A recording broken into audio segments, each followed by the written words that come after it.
Hello नमस्कार दोस्तों। मैं आपका दोस्त सीए करमबीर लठवाल आज आपसे डिस्कस करूंगा प्रॉपर्टी की लिस्ट के बारे में कि कौन कौन सी प्रॉपर्टी को commissioner section 83 of CGST act के तहत अटैच कर सकता है या फिर ऐसी कौन सी एसेट्स हैं जिनको कमिश्नर सेक्शन 83 के प्रोविजन के तहत अटैच नहीं कर सकता। इन्हीं सब चीज़ों के बारे में आज डिस्कस करेंगे। अपनी वीडियो आगे स्टार्ट करने से पहले मैं आप सभी से रिक्वेस्ट करूंगा, यदि आपने हमारा YouTube channel know the tax अभी तक सब्सक्राइब नहीं किया तो प्लीज़ उसे सब्सक्राइब करें, बेल आइकन पर जरूर प्रेस करें ताकि जो भी वीडियो हम अपलोड करें उसका नोटिफिकेशन आपको मिल जाए।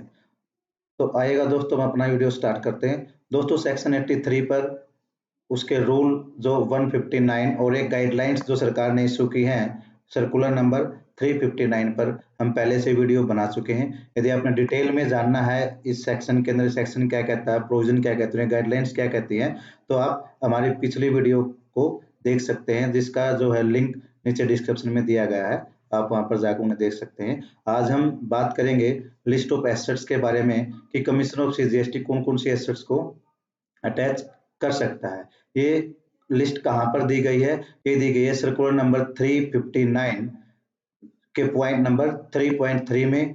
जो सर्कुलर ये इशू किया गया, ये 23 फरवरी 2021 को इशू किया गया। यदि आप इसको देखना चाहते हैं सर्कुलर क्या है, तो आप यहाँ पर कंट्रोल पर प्रेस करके राइट क्लिक दबाएंगे तो यहाँ पर वो सर्कुलर आपके सामने आ जाएगा। तो अब देखते हैं लिस्ट ऑफ एसेट्स, इसमें कौन कौन सी एसेट्स हैं, क्या वो चेक करेगा एसेट्स को अटैच करने से पहले।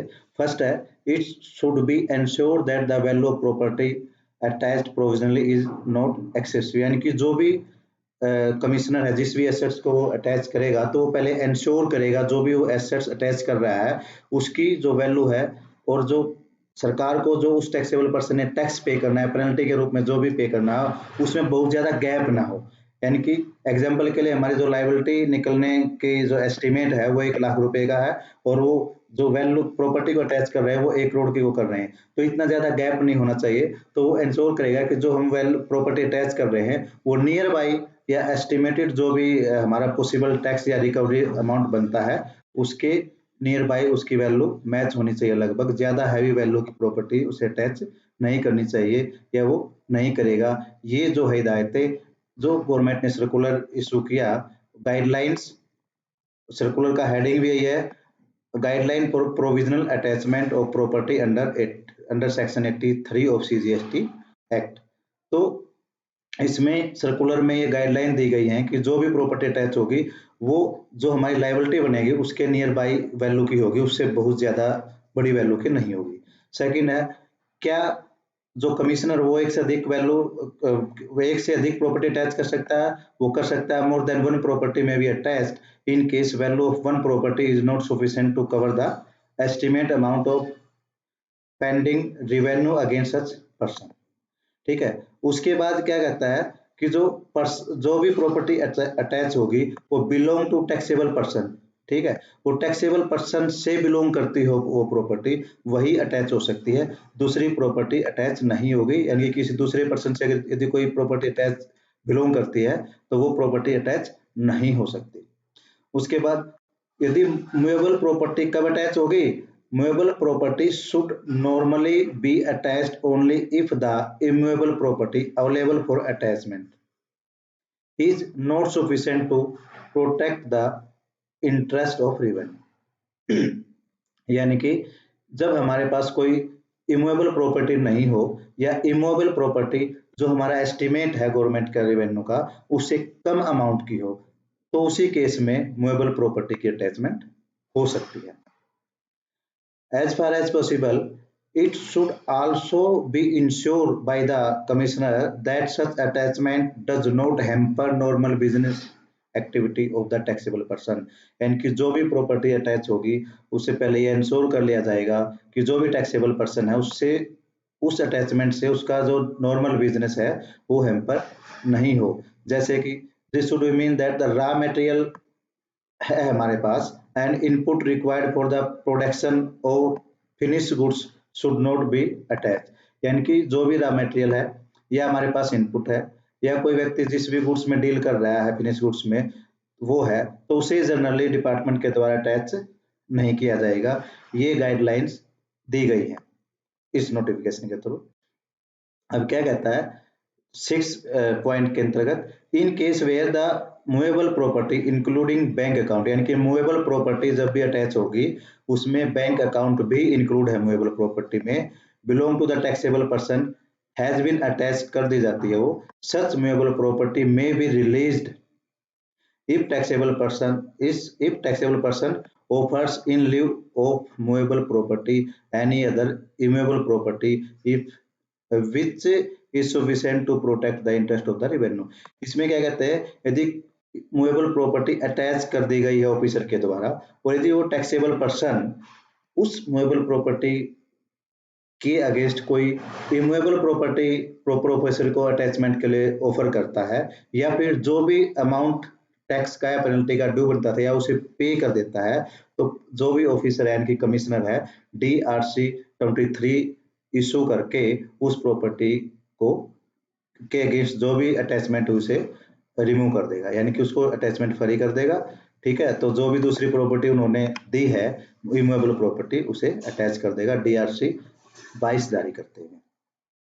तो दोस्तों अब जैसे इस पॉइंट को उन्होंने बताया बैंक अकाउंट, ठीक है, तो जो एक बैंक अकाउंट कई तरीके के होते हैं, करंट अकाउंट है, सेविंग अकाउंट है, FD अकाउंट है, तो इन अकाउंट्स को अटैच किया जा सकता है। लेकिन जो कैश क्रेडिट अकाउंट है, जो लोन के अकाउंट हैं, टर्म लोन अकाउंट है, कैश क्रेडिट अकाउंट है या OD अकाउंट है, ओवरड्राफ्ट जो लिमिट है, उन्हें अटैच नहीं किया जा सकता। इससे रिलेटेड 2-3 केस लॉ आए हुए हैं जिसमें उन्होंने बताया है कि कैश क्रेडिट लिमिट को GST ऑफिसर अटैच नहीं कर सकता। Manisha scrap trader versus principal commissioner का केस है जो गुजरात हाई कोर्ट ने डिसीजन दिया है, जो कि 12 जनवरी 2022 का, यानी कि अभी ताजा केस है। इसमें उन्होंने बताया कि under section 83 of the act bank account can not be attach but cash credit, यानी कि बैंक अकाउंट अटैच हो सकता है लेकिन जो कैश क्रेडिट अकाउंट है ये अटैच नहीं हो सकता क्योंकि ये बैंक अकाउंट न होकर क्रेडिट फैसिलिटी है। इस तरीके से OD अकाउंट भी अटैच नहीं होगा। उसके बाद है Kanaria Granito limited versus assistant commissioner of income tax में भी गुजरात हाई कोर्ट ने भी यह डिसीजन दिया हुआ है कि CC accounts can not be attach. Formative tax fab versus state of Gujarat में भी गुजरात हाई कोर्ट ने डिसीजन दिया हुआ है कि CC account can not be attach. यदि आप इन जो ये डिसीजन है इनको देखना चाहते हैं, इनको पढ़ना चाहते हैं, तो आप यहाँ पर क्लिक करके इन डिसीजन को देख सकते हैं, पढ़ सकते हैं, तो वो आपके सामने डिसीजन आ जाएगा। तो जैसे ये था decision Manisha scrap traders versus principal commission, जो कि अभी हाल ही का डिसीजन है जनवरी का 12 जनवरी 2022 का। इसके पैरा नंबर 6 में बताया है कोर्ट ने कि जो भी ये है cash credit account could not be provisionally attached in exercise of power under section 83 of the act 2017, यानी कि कैश क्रेडिट अकाउंट को अटैच नहीं किया जा सकता under section 83 of CGST act तहत। तो ये 3 डिसीजन है, और भी बहुत सारे डिसीजन है, लेकिन गुजरात हाई कोर्ट के ये डिसीजन है जिनके तहत ये बताया गया कि कैश क्रेडिट का अकाउंट को जो क्रेडिट फैसिलिटी है वो CC के रूप में हो या हम कह सकते हैं कि OD के रूप में उसे अटैच नहीं किया जा सकता। अब उसके बाद एक क्वेश्चन आता है कि share of property can be attach, यानी कि कोई प्रॉपर्टी है वो 3-4% के हिस्से की प्रॉपर्टी है, क्या उसे अटैच किया जा सकता है? यस, उसे अटैच किया जा सकता है। जो कमिश्नर ऑफ CGST है उसे अटैच कर सकता है, लेकिन उसका कितना हिस्सा अटैच होगा? जितना उसका शेयर है, ठीक है, या उस पर्सन का उस प्रॉपर्टी में जो भी शेयर है उसके शेयर तक उसका वो हिस्सा अटैच हो सकता है, ताकि वो शेयर को किसी दूसरे पर्सन को ट्रांसफर न कर पाए। उसके बाद है can property attach which is exempt from the attachment. कुछ प्रॉपर्टी एग्जेम्प्ट है कि वो अटैच नहीं हो सकती, ठीक है, तो क्या उन्हें इस सेक्शन के तहत अटैच किया जा सकता है? उन्हें अटैच नहीं किया जा सकता। All such property as is by the code of civil procedure 1985 of 1908 exempt from the attachment and sale for execution of a degree of a civil code shall be exempted from the provisionally attachment. यानी कि कुछ property को attach नहीं किया जा सकता। Property कौन सी है? सेक्शन 60 ऑफ 1908 के तहत कुछ प्रॉपर्टी को एग्जेम्प्ट किया गया है। वो कौन सा है? सेक्शन 60 है। उसमें कौन कौन सी प्रॉपर्टी है जिनको एग्जेम्पशन है कि वो अटैच नहीं हो सकती? तो उन जो प्रॉपर्टी इस सेक्शन के अंतर्गत मेंशन की गई है सेक्शन 60 के अंतर्गत ऑफ सीपीसी सीपीसी प्रोसीजर 1908 के तहत, उनको सेक्शन 83 ऑफ सीजीएसटी एक्ट के तहत एग्जेम्पशन है, उनको अटैच नहीं किया जा सकता। सेक्शन 60 में कौन कौन सी प्रॉपर्टी एग्जेम्प्ट है? देखिए सारी की सारी प्रॉपर्टी सेक्शन 60 के तहत अटैच की जा सकती है। इसके अंतर्गत लिखा है कौन कौन सी प्रॉपर्टी इसमें अटैच की जा सकती है, लेकिन ये नीचे दी गई है, इन shall not be liable to attachment और सेल नेमली, यानी कि जो प्रॉपर्टी मेंशन है ऊपर ये अटैच की जा सकती है सब्जेक्ट टू इन प्रॉपर्टी को छोड़ दिया जाएगा जो नीचे लिखी गई है। उसमें कौन कौन सी प्रॉपर्टी है? Necessary wearing apparels, cooks vessel, bedding of the judge debtor, his wife और चिल्ड्रन, यानी कि जो टैक्सेबल पर्सन है उसकी वाइफ और उसके बच्चों के पहनने के कपड़े, खाना बनाने के बर्तन, बेड्स, बेडिंग जो भी आइटम है या जो पर्सनल इफेक्ट के आइटम है जिन्हें किसी रिलीजियस के अकॉर्डिंगली यूज किया जा सकता है या उन्हें उस पर्सन से अलग नहीं किया जा सकता किसी धार्मिक प्रथा के थ्रू, तो वो अटैच नहीं हो सकती। ठीक है। अब किसी व्यक्ति के बिजनेस, यदि कोई व्यक्ति बिजनेस करता है तो उसके टूल्स अटैच नहीं हो सकते। कोई फार्मर है तो उसके जो प्रोड्यूस एग्रीकल्चर वो प्रोड्यूस अटैच नहीं हो सकते। बी क्लोज ये बोलता है। सी क्लोज बोलता है कि हाउस और अदर बिल्डिंग जो उससे रिलेटेड है वो किससे बिलोंग करती है? बिलोंग टू एग्रीकल्चरिस्ट और लेबरर जो है उसका, जिस पर उस पर्सन के द्वारा जिसकी जो लेबरर है उसके किसी भी हाउस को या किसी को occupied by him taxable person के द्वारा ऑक्यूपाइड किया गया है। वो टैक्सेबल पर्सन एग्रीकल्चरिस्ट है या लेबरर है जो उसका डोमेस्टिक सर्वेंट है एग्रीकल्चरिस्ट का, और उसे वो ऑक्यूपाइड किया गया है किसके द्वारा? टैक्सेबल पर्सन के द्वारा, वो अटैच नहीं हो सकती। बुक्स ऑफ अकाउंट है, ये mainly right to sue for damage, any right for personal service, जो उसका पर्सनल सर्विस जो राइट है वो अटैच नहीं हो सकता। उसकी सैलरी अटैच नहीं हो सकती, यानी कि जो फैमिली पेंशन है 1/3 तक वो अटैच नहीं हो सकती, 1/3 ऑफ पेंशन। तो सेक्शन 60 के अंतर्गत बहुत सारे एसेट्स दी गई हैं जो अटैचमेंट से बाहर है, यानी कि उन्हें अटैच नहीं किया जा सकता। Section 60 of CPC act 1908। तो दोस्तों ये थी जो एसेट्स जो अटैच नहीं हो सकती, और ऊपर जो हमने डिस्कस किया था जो कि एसेट्स अटैच हो सकती हैं। तो इस वीडियो के जो है नेट रिजल्ट में पहुंचते हैं, कंक्लूजन क्या कह सकते हैं? तो एक फर्स्ट क्वेश्चन आता है कि प्रॉपर ऑफिसर यानी कि commissioner attach can provisionally attach cash credit under section 83 of the CGST act? नहीं, इसका आंसर होगा नहीं, कि जो कमिश्नर है वो सेक्शन 83 के तहत कैश क्रेडिट फैसिलिटी को अटैच नहीं कर सकता। Share of property can be attach under section 83? Yes, share of property attach हो सकती है। इसके बारे में गाइडलाइंस जारी की गई हैं सर्कुलर नंबर 359 के तहत। Property exempt under section 60 of CPC act 1908 can be attach?